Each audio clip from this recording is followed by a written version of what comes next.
Hey guys, this is Jeff from unleashedphones.com and here's my Moto E review. Motorola has stuck to a very clever strategy lately. The Moto X was a great phone that was slightly upper mid-range, while on the other hand the Moto G was a affordable phone that was incredible value for money. Now following that strategy, Motorola has decided to go even deeper into the entry-level segment of the market, bringing us the brand new Moto E.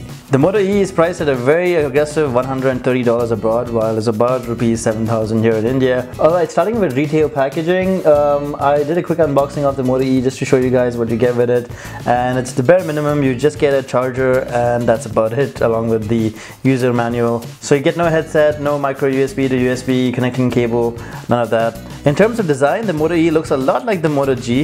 Of course, there are minor differences here and there. For one thing, it's much more compact at 124 by 64 by 12 milliliters, and it's much lighter at 142 grams, though it's slightly chubbier than the Moto G. But because of its size, the Moto E is very comfortable to hold, as you can see.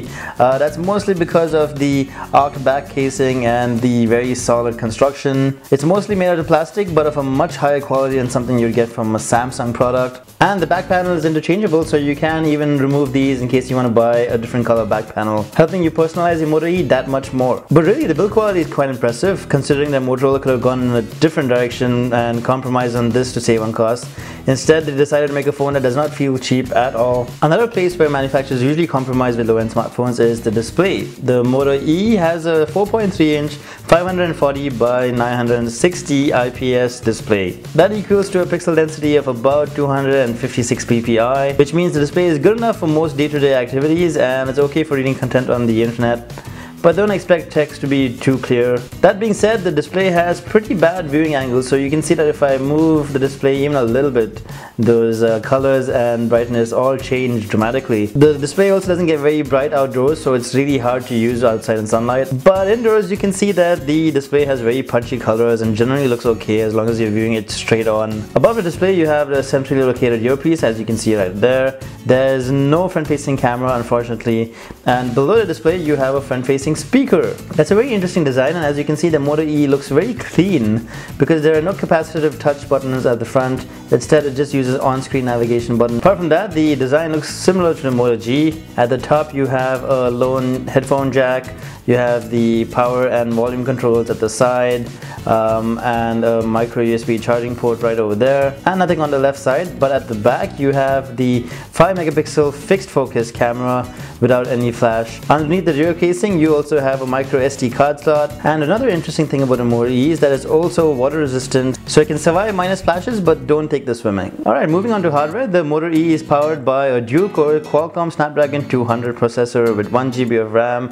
and an Adreno 302 GPU. That processor is enough that everything feels very responsive, as you can see, but under very intense processes or games it does slow down quite a bit. Of course, it's not meant to be a gaming phone or a powerhouse, so that's really not too surprising. Coming to storage, the Moto E only has 4 GB of internal memory, out of which only 2.2 GB is actually available, but thankfully there is a micro SD card slot. Alright, coming to software, the Moto E runs Android 4.4.2, which is kind of the latest version of Android, though there is a 4.4.3 update rolling out for it, and Google just released Android 4.4.4 today. Out of the box, the Moto E is basically running an almost stock version of Android 4.4 KitKat, and it's pretty simple, so even new Android users will be able to pick it up. Everything looks very clean and stock Android-like, and Motorola has stuck to a nice, simple, uncomplicated experience that doesn't burden the user with brand new skins. So of course you get all the essentials like all of the Google apps, from Google Chrome to Google Music to Google Maps, etc, etc, and there's also Google Now.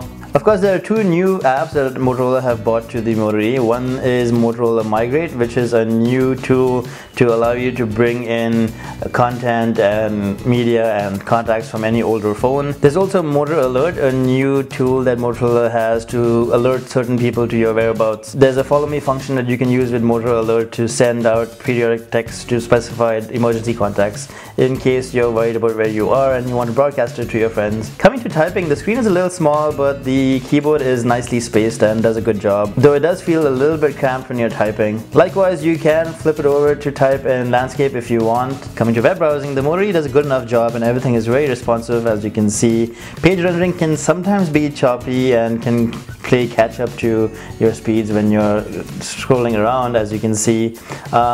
Very intense web pages might also take a little time to load, but all in all it's not too bad. Coming to multimedia, the Moto E has your basic standard Google apps, or the gallery for example is your standard gallery. You can also watch videos on the Moto E up to 720p HD resolution, and the front-facing speaker is actually pretty loud, so you can actually enjoy a video that you're watching. Your music player is Google Music, which allows you to stream music in case it's available in your region, and there's also an FM radio in case you want that. Moving on to the camera is pretty much the only part about the Moto E that's really disappointing. The Moto E uses the same camera interface as on the Moto X and the Moto G, which focuses on simplicity. As such, there's very few controls displayed on the screen. It's very simple. It's just mainly the viewfinder and a little toggle there to go to video mode. To see the few features that are there, you drag in from the left side, which gives you access to an HDR mode, panorama mode, and a couple other stuff like that. But that being said, there's no manual controls at all, because Motorola has focused on simplicity, and the Moto E is a fixed focus camera, so it doesn't focus. You just tap on something and take a picture, and there you go. And swiping to the right takes you to the gallery app, as you can see right there. Coming to image quality, images are pretty bad. There's very soft details all around, and images kind of sometimes look more like a painting than an actual picture. And that's in good lighting. In low light conditions, images look even worse, with lots of noise that creeps in, and overall quality is just pretty bad and pretty soft. That being said, the Moto E's camera is decent enough to capture a couple moments maybe, but it's certainly not going to win any awards. But hey, at this price range, I really can't complain about the 5 megapixel camera. And coming to video, it's pretty much the same deal with low details, and the Moto E can only record at up to 854 by 480 resolution, which isn't that high res, and there's a lot of artifacting that occurs in the videos. We have a whole bunch of camera samples over at unleashthephones.com that you can check out to see how good the Moto E's camera is. Alright, and coming to call quality, the call quality on the Moto E is pretty bad as well. It's not really awful, but voices sound really distorted when you're making a phone call, and this is on both ends of the call. That being said, the volume of the earpiece is pretty loud, but folks on the other end of my calls all said my voice sounded really choppy. Coming to battery life, the Moto E is powered by a very powerful 1980 mAh battery, which is really decent for a phone of this size with a screen that small. The Moto E survived through an entire day of heavy usage. With moderate usage, you can easily go through 2 days, and I've hardly used a Moto E over the last few days, so you can see how great that battery actually is. In this day and age, any smartphone that can survive through 2 days of moderate usage is considered really good battery life. To conclude, the Moto E isn't the perfect phone, but at this price range, it's incredible value for money. About $130, you get all the advantages of a smartphone with a very stock version of Android that runs really fast on the hardware that is powering it, and build quality is solid and battery life is pretty good. All in a phone that doesn't really feel cheap at all. And because of those interchangeable back panels, you can change up the back of your Moto E to other colors to make it kind of feel more fresh. Now that being said, you're definitely gonna hate the camera. The quality isn't great at all, and don't expect very quick performance when you're running around very intensive apps, for example, or very intensive games that might really push that processor. Apart from that, the poor call quality might mean that you probably will pick up a Bluetooth headset or maybe just a wired headset to use with this thing. And the low 2 GB of internal memory is just too little.